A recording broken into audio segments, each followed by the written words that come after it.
Josiane Balasco, figure emblématique du cinéma et du théâtre français, est une femme aux multiples talents.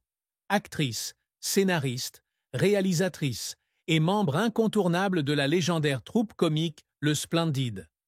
Née le 15 avril 1950 à Paris, elle a consacré sa vie à l'art, offrant rires et moments forts au public du monde entier.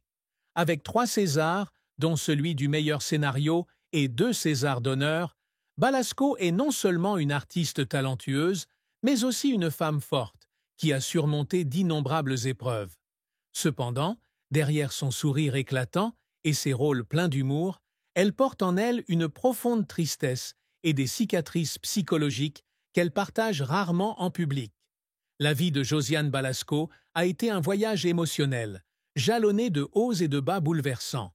À 75 ans, elle a enfin admis sa plus triste vérité, celle qui la hante depuis des décennies. Le plus grand chagrin de Josiane Balasco n'a pas été ses difficultés professionnelles ni les critiques publiques, mais son sentiment de perte et de déconnexion avec ses proches. Fille d'immigrés croates et d'une mère française, Balasco a grandi dans un milieu modeste, où sa famille tenait un petit bistrot à Paris. Enfant, elle a vécu le plus grand choc de sa vie, la mort de son père alors qu'elle n'avait que 14 ans. Sa disparition soudaine a non seulement laissé un immense vide dans son cœur, mais aussi un sentiment d'abandon dans un monde incertain. Sa mère et sa grand-mère ont tenté de combler ce vide, mais l'absence de son père lui a laissé un profond sentiment de solitude. Cette tristesse s'est accentuée lorsqu'elle a découvert l'existence d'un demi-frère vivant en Yougoslavie, un secret que sa famille avait gardé secret pendant des années. L'impossibilité de communiquer avec ce frère, due à la distance et à la barrière de la langue, a laissé Balasco avec le sentiment d'être déconnecté d'une partie de ses racines. Cette tristesse n'était pas seulement une perte personnelle, mais aussi le sentiment d'être coupé d'une partie de son identité, une blessure qu'elle a portée toute sa vie. Malgré son personnage public fort et plein d'humour, Balasco traversait souvent des moments de vide, se demandant si elle avait vraiment sa place quelque part. Cette tristesse est devenue une part indissociable d'elle-même, affectant sa perception de la vie et la façon dont elle construisait ses relations. La carrière de Josiane Balasco est une histoire de persévérance, de créativité et de dépassement des préjugés sociaux. Elle débute son parcours artistique dans les années 1970, participant au mouvement des cafés-théâtres à Paris, un milieu dynamique mais compétitif. En 1976, elle rejoint la troupe Le Splendide, où elle travaille avec des amis proches tels que Michel Blanc, Gérard Jugnot, Thierry Lhermitte, Christian Clavier, Marie-Anne Chazelle et Bruno Moineau. Ce moment marque un tournant dans sa carrière, Le Splendide devenant un phénomène culturel avec des pièces et des comédies emblématiques. Son premier film avec Le Splendide, Les Bronzés en 1978, devient un classique, attirant des millions de spectateurs et la propulsant sur le devant de la scène. Le rôle de Nathalie Morin, une femme simple mais dynamique, permet à Balasco d'affirmer son jeu d'actrice unique, humoristique, authentique et accessible.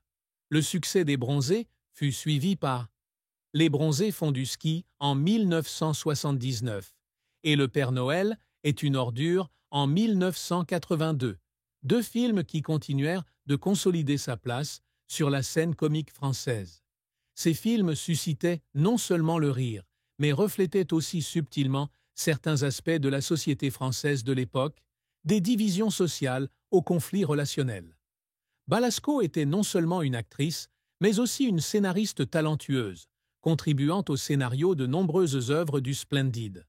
Sa créativité permit à la troupe de créer des histoires à la fois humoristiques et profondes, touchant le public. La carrière de Josiane Balasco ne se limita cependant pas à la comédie. Elle s'avéra rapidement une artiste polyvalente, capable aussi bien de rôles dramatiques que de mise en scène.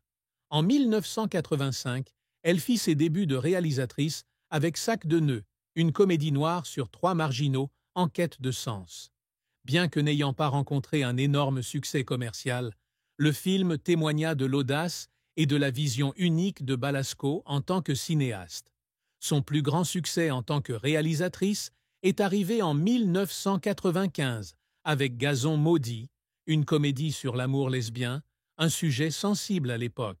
Le film a non seulement attiré des millions de spectateurs, mais lui a également valu un César du meilleur scénario et des nominations pour les prix de la meilleure réalisation et du meilleur film. Le rôle de Mary-Jo, une lesbienne forte et séduisante, a aidé Balasco à briser les stéréotypes sur le genre et la beauté au cinéma. Gazon maudit a été non seulement une étape importante dans sa carrière, mais aussi une déclaration de liberté et d'égalité, contribuant à changer le regard de la société française sur les relations entre personnes de même sexe. Par ailleurs, Balasco a également été reconnue pour ses rôles dramatiques, comme une secrétaire ordinaire mais émotive dans Trop belle pour toi en 1989. Une mère communiste dans tout le monde n'a pas eu la chance d'avoir des parents communistes en 1993, et une policière traumatisée dans Cette femme-là en 2003. Ces rôles lui ont valu de multiples nominations au César, confirmant son talent d'actrice polyvalente. Au cours de sa carrière, Balasco a joué dans plus de 100 films et séries télévisées, écrit plusieurs scénarios, réalisé 9 films et publié des œuvres littéraires, dont un recueil de nouvelles d'horreur intitulé « Jamais plus ». Son parcours témoigne de son dévouement sans faille et de sa capacité à surmonter les obstacles pour s'imposer dans un secteur souvent marqué par les préjugés. Josiane Balasco a dû faire face à de nombreux défis, d'une enfance difficile aux pressions de sa carrière et de sa vie personnelle. Enfant, elle a grandi dans une famille modeste, où la gestion d'un petit bistrot obligeait ses parents à travailler sans relâche. La mort de son père, alors qu'elle avait 14 ans, a non seulement été un choc émotionnel, mais a également placé la famille dans une situation financière difficile. Sa mère et sa grand-mère ont travaillé dur pour l'élever, mais l'absence de son père l'a obligée à affronter le monde seule. Elle a déclaré que ces années lui ont donné une forte volonté, mais lui ont aussi laissé un sentiment d'insécurité, craignant constamment que ses proches ne la quittent à tout moment. Lorsqu'elle a rejoint l'industrie du spectacle, Balasco a dû faire face à des préjugés sur son apparence et son genre. Ne correspondant pas au canon de beauté traditionnel, elle a souvent été choisie pour des rôles comiques, parfois caricaturaux, comme la petite amie maladroite ou la femme en surpoids. Si ces rôles lui ont apporté le succès, ils ont également peiné à être reconnus comme une actrice sérieuse. Un réalisateur l'a critiquée un jour pour sa démarche, la comparant à une vache, une remarque qui la blessa profondément. Cependant, au lieu de se laisser décourager par ces critiques, Balasco les transforma en motivation pour s'affirmer. Elle portait fièrement l'image d'une femme ordinaire, imparfaite mais dynamique, et inspira de nombreuses autres femmes à travers ses rôles. Sur le plan personnel, Josiane Balasco a également dû faire face à des épreuves non moins douloureuses. Son premier mariage, avec Bruno Moineau, membre du Splendid, dura de 1974 à 1981, mais se termina dans le silence. Elle épousa ensuite le sculpteur Philippe Berry, avec qui elle eut une fille, Marie-Lou Berry, née en 1983, et un fils adoptif, Rudy Berry, né en 1988. Ce mariage lui apporta des années de bonheur, mais aussi des tensions. En 1999, elle et Philippe Berry divorcèrent, une décision qui la laissa profondément blessée. La mort de Philippe Berry en 2019, après près de 2 décennies de séparation, a été un coup dur pour Balasco. Elle a confié que la perte de l'homme avec qui elle avait vécu pendant 20 ans et le père de sa fille avait été une épreuve douloureuse, non seulement pour elle, mais aussi pour ses enfants. De plus, la relation avec sa fille Marie-Lou Berry n'a pas toujours été facile. Bien que mère et fille aient souvent collaboré sur des projets cinématographiques, comme Joséphine Sarondy et Les Nouvelles Aventures de Cendrillon, elles ont également connu des conflits.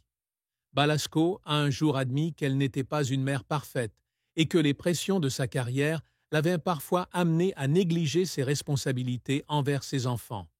Cependant, l'amour et la compréhension ont aidé la mère et la fille à renouer leur relation.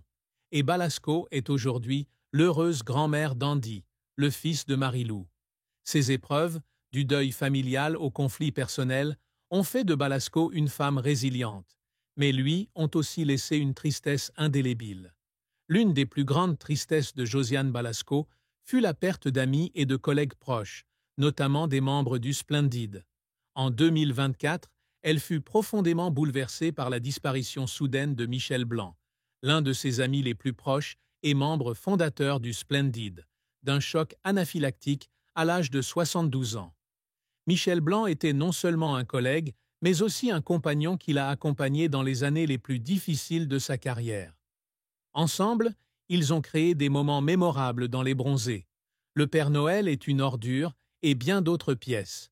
La disparition de Blanc a laissé un vide incommensurable dans le cœur de Balasco. Elle a un jour partagé des photos d'elle et de Blanc sur les réseaux sociaux, accompagnées de la courte mais émouvante légende « Souvenir, souvenir ». Ces photos, l'une de leur enfance, enlacée sur scène, et une autre plus récente, où